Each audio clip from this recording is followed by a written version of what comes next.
কখনো কি ভেবে দেখেছেন একটা ছোট কাজ করতে আপনার কেন ঘন্টার পর ঘন্টা সময় চলে যায়?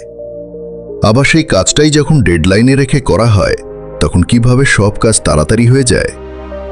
এটাই হলো পার্কিনসন্স ল, যেটা বলে কোন কাজের জন্য যত সময় দাও কাজটা ঠিক তত সময় নিয়ে নেয়। অর্থাৎ সময়ে যত বেশি দাও তত বেশি দেরি করো। একবারের কথা, শহর থেকে দূরের এক গ্রামে সবুজ নামে এক ছেলে থাকত। বাবা মা, ছোট এক ভাই আর দাদুকে নিয়েই তাদের পরিবার। তার দাদু খুবই বিজ্ঞ, গ্রামের অনেক লোক তার কাছে আসত। কিন্তু তার নাতি সবুজের একটা বড় সমস্যা ছিল। সে ছিল ভীষণ অলস।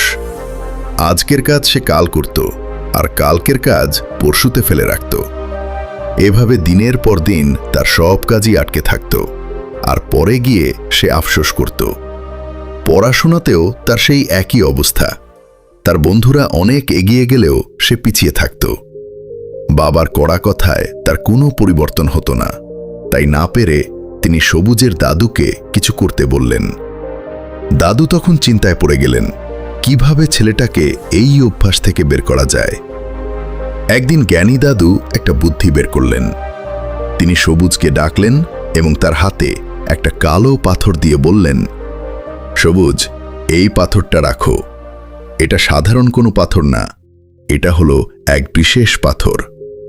এর বিশেষত্ব হলো, যদি তুমি এটা দিয়ে কোনো লোহার সঙ্গে ঘষো তাহলে সেই লোহা সোনায় পরিণত হবে।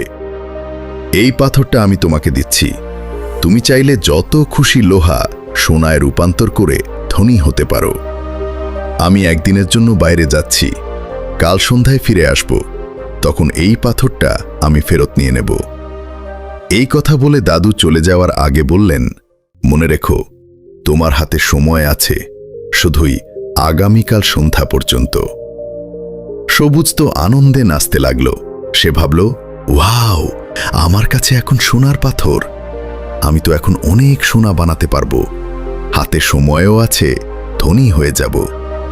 তারপর সে ভাবল, এত লোহা পাবো কোথায়?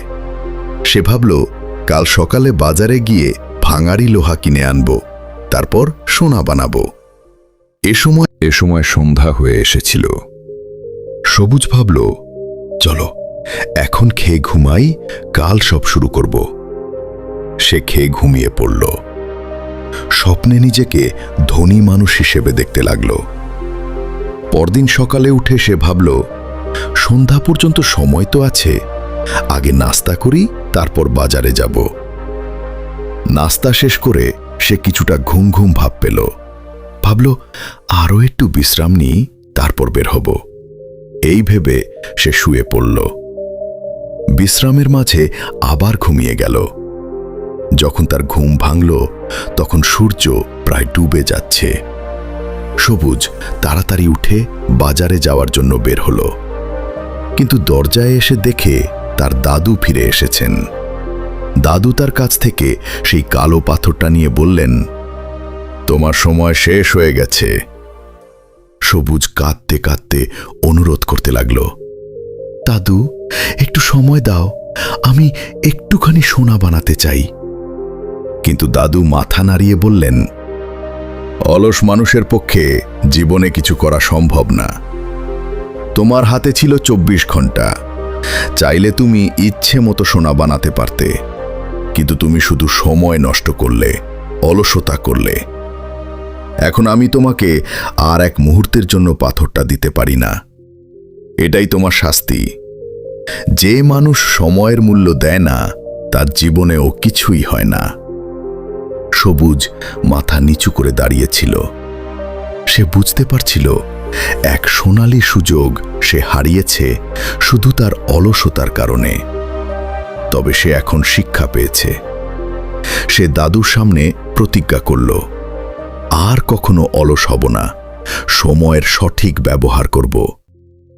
গল্পে সবুজের কাছে বাজারে যাওয়ার জন্য 24 ঘন্টারও বেশি সময় ছিল। তাই 30 মিনিটের কাজটা 24 ঘন্টাতেও শেষ হয়নি। আর পরে করব করে তার সময় শেষ হয়ে যায়। আমাদের জীবনের কথাও তো এমনই। আমরা মাঝে মাঝে কাজ ফেলে রাখি, আগে একটু ঘুমাই, কাল করব। কিন্তু সেই কাল তো কখনো আসে না। তাই যদি কিছু করতে চাও তাহলে এখনই করো। সময় কারোর জন্য অপেক্ষা করে না। যদি তুমি সময়কে মূল্য না দাও তাহলে সময়ও তোমার কোনো মূল্য দেবে না। তাই সব কাজকে একটা ডেডলাইনে ফালাও। দেখবে কাজটা জলদি শেষ হবে। অথবা নিজেকে বলতে পারো, আমি এই কাজটা শুধু 2 মিনিটের জন্য করব। দেখবে এই শুরুটাই তোমার কাজটা আগিয়ে নিয়ে যাবে।